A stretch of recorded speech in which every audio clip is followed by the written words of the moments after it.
This is Leaders in the Trenches, and your host today is Gene Hammett. Hi, my name is Gene Hammett. I am the host of Leaders in the Trenches. My question for you today is, what does it take to improve your reputation? Improving your reputation is something that you probably don't think about very much unless you need to improve it. But what if your reputation was directly linked to revenue that you're creating in your company? Think about that for a second. There's a big movement inside of all marketing toward building a personal brand, building something that individual people can relate to. And I've got a special guest today, actually two guests. We have AJ and Rory Vaden. They are partners in the Business Builders Group, but they also really focus on helping people understand and how to leverage their brand and their reputation to the next level. So that is just a snapshot of what we're going to be talking about today. We're going to uncover some of the core aspects of that. He's got a formula that we're going to share about what really impacts reputation and what that means for you as a business owner and what kind of content can you create and how you create it in such a way that makes you more reputable to those that mean the most to you. So that's today's interview. We are with AJ and Rory Vaden. Rory is the author of Take the Stairs and Procrastinate on Purpose, both great books in their own right. This topic today is a little bit different than that. I think we do bring up those books, but really want you to zero in on how to improve your reputation. So without further ado, here's the interview with AJ and Rory. How you guys doing? This is Gene Hammett and Leaders in the Trenches. Hey, Gene. Thanks for having us. It's good to be here. Yeah, we're happy to be here. Well, we have Rory Vaden and AJ Vaden. We're going to talk about something that we all have, whether you know it or not, and put much thought into it, a reputation. So before we kick off, I always ask the guest, tell us about you and who you serve. Yeah, so we are the co-founders of Brand Builders Group. And so basically, we specialize in helping people build and monetize their personal brand in terms of our business. But we study reputation strategy and what is a reputation? How do you actually create a reputation? Why are some people's better, bigger, stronger, faster than others? But we work a lot with kind of entrepreneurs, influencers, speakers, authors. That's kind of our core group. Yeah, but one of the things that we find is that regardless of what category you fall in, entrepreneur, business leader, your corporate executive, influencer, author, speaker, that you're really in one of two buckets. And we really kind of serve two audiences. The first audience is that group of people who have really big online social followings, but they're not really quite sure what to do with those people. They don't really have a way of monetizing that or creating a service that would appeal to this amazing following they've created. So that's one category. The second category are those individuals who have built an amazing business, but they haven't established the reputation or the audience or the online following to grow the business in the way that they want. So one has the following, not the business. The other has the business and not the following. Well, I love the conversation because we all have a reputation, whether we think about it or not. So why don't we get on some common ground here? What is our reputation in the terms that you guys think about it? Ours is a really simple definition. And what we believe is that a reputation is simply what people think of when they think of you. Yeah. It's sort of a reputation is it's an assessment also of your trustworthiness. Right. So that it's like when they hear Gene, what immediately comes to mind? And then also like, what is the sort of strength of that, the trustworthiness or that integrity or that character? And, so we kind of talk about both, AJ mentioned this just moments ago. There's sort of two parts of it. One is building a great, building great character, building a great reputation. The other part is being known by a lot of people, and those are two different things. Well, let's take about those today. Creating a character that we're proud of and that we are building is one of the things I'm doing with my podcast, writing for Inc. magazine, looking at how I speak and where I speak. But what are some of the things that you think about when you're talking about the building side? Yeah. So AJ, why don't you introduce the reputation formula, and then I'll break down where, the results part of that. Yeah, so we believe that any reputation follows a really simple equation, and it's simply your results times your reach, i.e. your audience, equals your reputation. So what results do you have? Who knows about it? And that gives you your reputation. It could be very small, it could be very big, it could be very good, it could be very bad.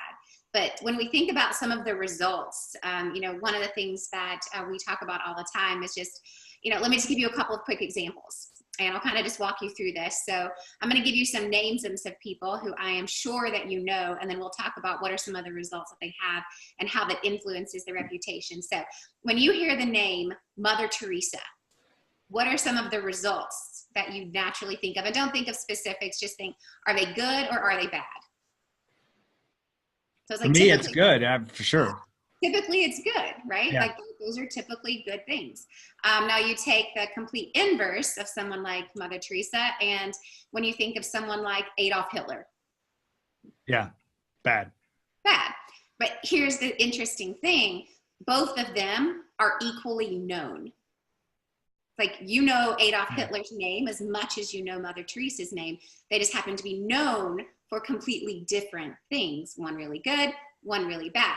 So when we think about the results that really influence your reputation, that could be anything from your integrity to what are the things that you believe in, to your character traits, such as your humility, confidence, your ability to serve, forgiveness. Those are those intrinsic values that we talk a lot about.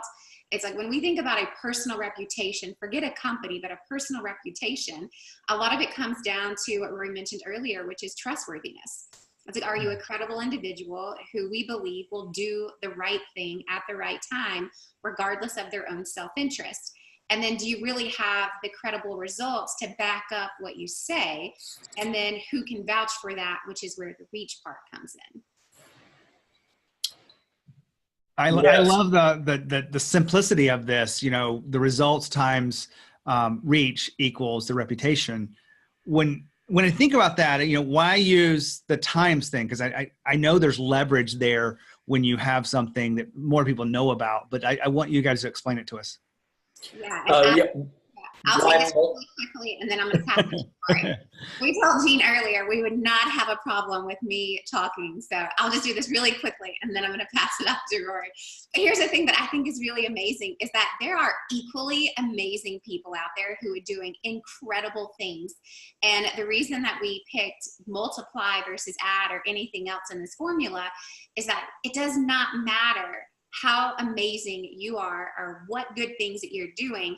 If no one knows about it, they still can't buy from you or help you or support you or promote you or be loyal to you. And as many examples as I have of people like Mother Teresa and Adolf Hitler, I have equal examples of extraordinary talent and good things going on that no one knows about. So it's that whole idea of anything times zero is zero. And that's where that reach part comes in. So, okay, Rory, I will stop talking. Yeah, I mean, reach is a multiplier, right? So you asked that question earlier about how do we define results, and AJ talked about character. A lot of times we take results and we break that down and we say your results is your character times your productivity. Our first book was called Take the Stairs, and that was really about developing personal character, integrity, and all that stuff. And then our second book was about multiplying your time, which is really about productivity. So when you look and you go, okay, that's how you make a person's results. What is somewhat disheartening and a little bit sobering to me, Gene, today is that we know a lot of people that have great results, like they're people of quality and people of character, and yet the world doesn't know about them. And so there's all these other people who are like Instagram famous or they're social media celebrities. They have a huge reach, but they're not necessarily people of high character. That is a very sobering insight for me to go, we need the good people to be more well known. And sometimes it's their own humility that is sort of working against the idea of enhancing their reach. But adding reach doesn't linearly enhance a reputation. It exponentially enhances a reputation. And when you see a personal brand grow, and some of our clients are, fairly well-known celebrities, others of our clients are just really beginning out, and they're just trying to sort of either build a personal brand to draw attention to their real business, or maybe they're trying to, build a career as a speaker and author or something like that. But either way, like to what AJ said, is, for too many people, their reach is close to zero. And we really want them to understand that having people know about you is more than just like a nice thing. It's an imperative. It is a part of your reputation. And if you're an amazing person, but nobody knows about you, then your reputation is unfortunately weak. It's weaker. Now, your character is strong, your results are strong, but your influence in the world is unfortunately low, and we want to help raise that. Hi there, this is Gene. I'm the host of Leaders in the Trenches. I wanted to give you a free gift. I've been working with Audible for almost a year now because my book published last year, and I've been listening to Audible books for probably 3 or 4 years.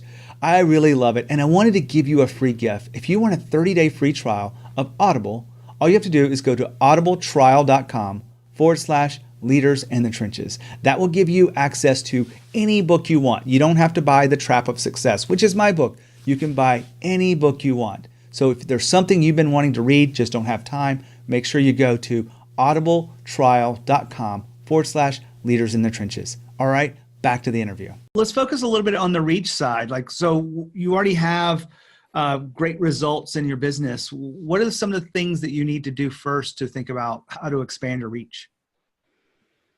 Yeah, so on the reach side, we subdivide that also, and we think of reach. This is an important realization because we divide reach into 2 categories: direct and indirect. Now, a lot of people who don't have a lot of reach, right, because they're not vain people. They don't care to have a bunch of followers or whatever, so they haven't spent maybe the time to build a personal brand probably like they should. They don't have a huge direct reach.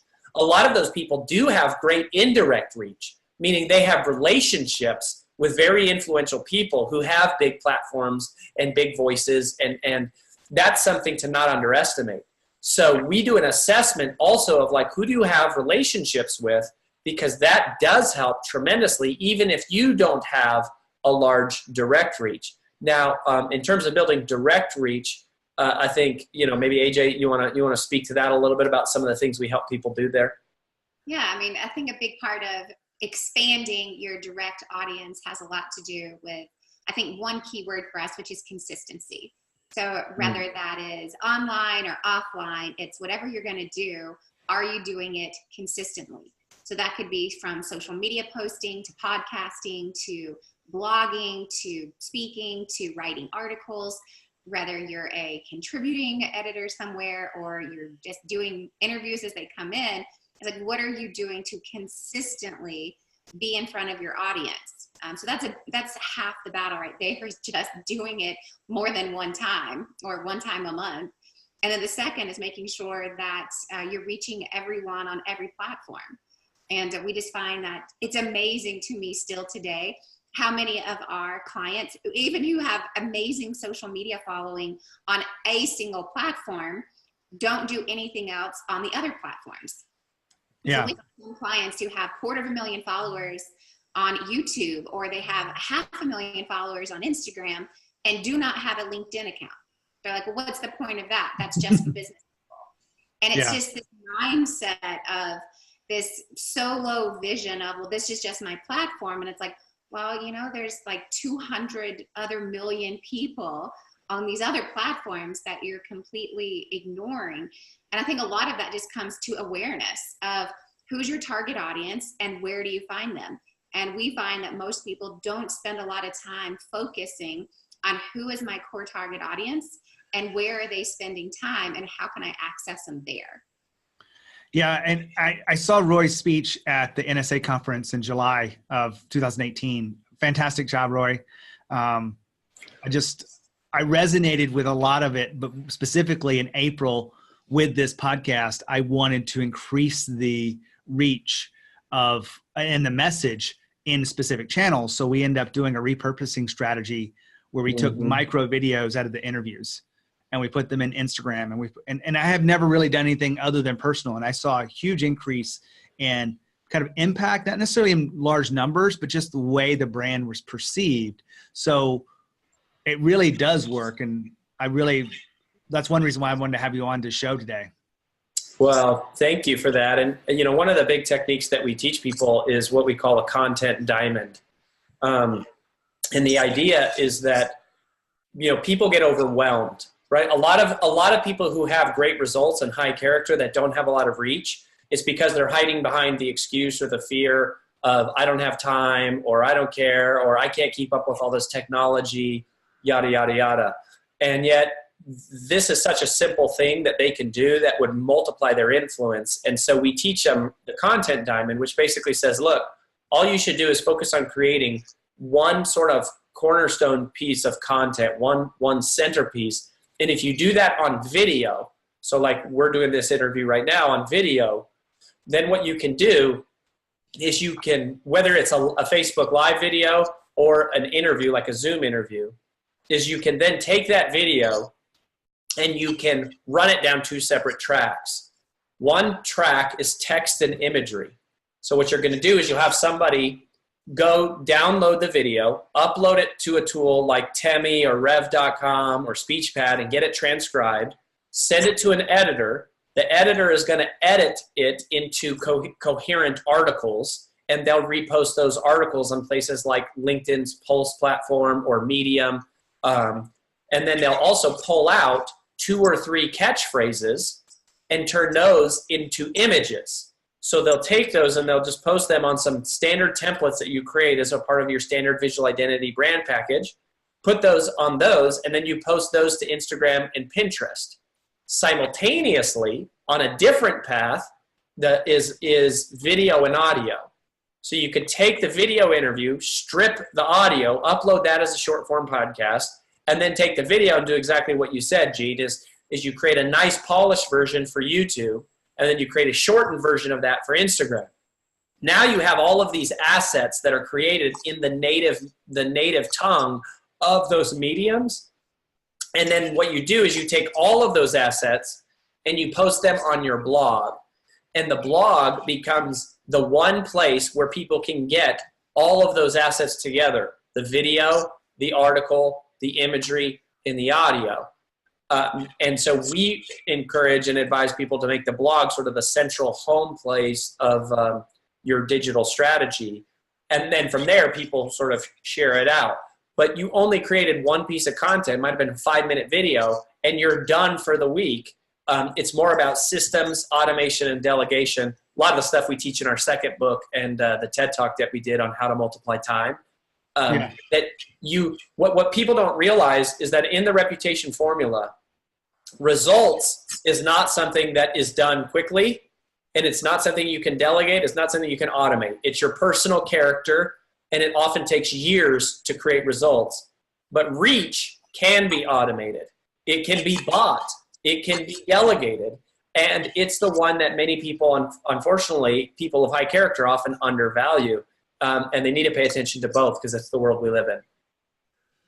I really like the simplicity that which you talk about these models, and I've been doing this. If anyone knows, we've been really focusing on the content that's being created out of here because and a lot of it's just content I do with other people. Like I'm not even the expert here, Roy and AJ are, but it really does work. So I think you guys should pay attention to what he's talking about. My question here for you guys is this: when you think about, a lot of people will dismiss social media these days because who has time for all of that stuff, and who has time for this?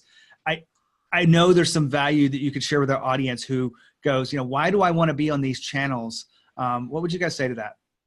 Yeah, well, I'm sure we both have lots to say on that, but here's my take on it. With the way that things are going, it's like social media is taking over traditional advertising. It has a more loyal following. It has a more custom following. It has a more engaged following. And we really believe that creating a personal brand is the future of marketing. You already see the trends happening now with the amount of sponsorships that was spent in 2018. It was up $32 billion that corporations spent in individual sponsorships compared to traditional advertising. That includes anything from, the social media influencers with paid posts, paid ads, promotions and sponsoring products. It's like, that is where it's going. If you look at TV versus radio and billboards versus the online spend and social media spend, it's kind of that question of, how could you think you couldn't be on social media today? Yeah. And it's just one of those bizarre things that we see. But I think the really cool and unique thing is that on social media, it's the power of the person, not the power of the company. It's the power of the person. And that's where the loyalty is established and the relationships are established. It's like people are following people more than they are following brands, which should get everyone's attention. If you're a business owner or an entrepreneur, a leader, or anyone that you need to influence someone else, this is a key platform to expand your reach and share your message. And it's free until you start paying for ads and boosting. But the platform itself is free. And it's one of those things where it's like, this is going to give you the largest opportunity for engagement that there is. And it's not something you can ignore. It's not going away. It's only growing and expanding. And it's one of the things where anyone who thinks it's a waste of time hasn't spent any time on there in the right direction. And that's the difference between using it for business and using it for social. I want to add something to that, AJ.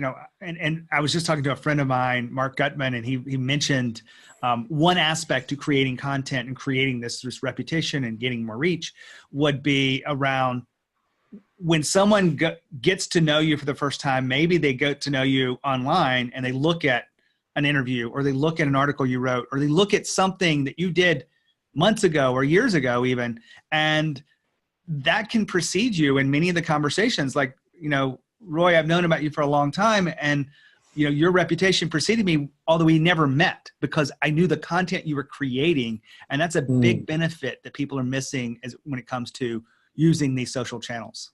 Absolutely. Yeah. When we work with people, Gene, we take them through this 4-phase process of creating a personal brand, and kind of, turning their reputation into revenue, as we often say, whether it's driving that traffic back to their existing business or creating, something new. But I think the signature framework of our phase 2 process, we call the relationship engine. And the reason we use that is because what we try to do around each of our clients is we try to create an automated ecosystem by which people around the globe, 24 hours a day, 7 days a week, can be exposed to their ideas and their beliefs and their philosophies and their messages.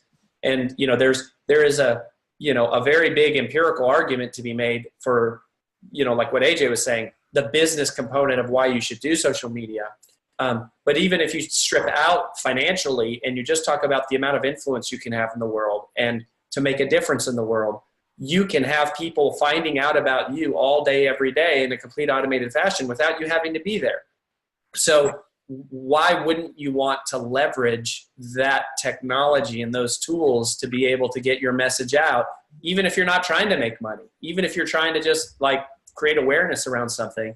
But if you're a person of high character, it's probably because you believe deeply in some things, and the world needs to hear what those are. And maybe there's personal benefit that shows up to you, but even so, just getting your ideas and messages out to the world, there's never been a time in history when you've been able to do that and do it right from your phone. And it's just incredible. So we've explained the power of reputation and what makes that up. And, one of the things you do, if anyone wanted support through this, you have some different ways to engage with you. Can you share with us a little bit how you would work with someone like that? Yeah, absolutely. Well, the short of it is, what we'd love to do is just talk to them, right? Like, our favorite thing to do is to actually have a human conversation with people. And so if anybody is listening going, gosh, I really do need to I really do need to boost my social media presence, or I really should write a book, or I do want to speak, or I do want to get my message out. Or even if you have a company and you don't have a desire to do any of that, but you say, gosh, I wish I could indoctrinate my team members more with my philosophies. And if I could just use social media tools to indoctrinate my own team, my own employees, we'd love to just kind of talk to you. So if you go to genehammett.thebrandbuildersgroup.com. So genehammett.thebrandbuildersgroup.com. There's a little form that they can fill out. They can request a call and talk to, one of our brand strategists, and we'd love to just kind of hear what they're up to. And that's the only thing really I would say is just let's get to know you a little bit. Well, I appreciate you sharing that. I'll put that link inside the show notes here if anyone didn't catch it, but it's just basically my name, thebrandbuildersgroup.com. I really appreciate you guys being here and sharing a new perspective beyond just, these high level words of reputation. Like, how do you actually shape that? How do you let it benefit you and benefit the world as well? So I appreciate what you guys are doing, and thanks for being here at Leaders in the Trenches. Thanks for having us. Yeah, thank you so much. I mean, we really appreciate it, Gene, and have respect so much for your work and what you're doing for the community. And you're someone building a reputation. Reputation precedes you, and building a reputation, we think at the end of the day, is even more valuable than building a business. Well, what a fantastic conversation. I love doing what I do, get to talk to these amazing people that are on the front lines, in the trenches, so to speak, about what they're doing, how they're doing it, and share that information with you. So they are amazing people. Make sure you follow up with that URL, genehammett.thebusinessbuildersgroup.com. Hopefully I got that exactly right, but we'll get that in the show notes if for some reason you can't find it. And as always, make sure if you have questions, you can reach out to me. Ask me anything. I can share you some of the experiences I've had with building my own brand, some of the mistakes I've made in that journey, and really just help you. And with anything I can, I'd love to. Since you're one of my audience members, if you've listened here one time or 100, I'd love to get to know you. So reach out, let me know your question. As always, lead with courage, and I'll see you next time.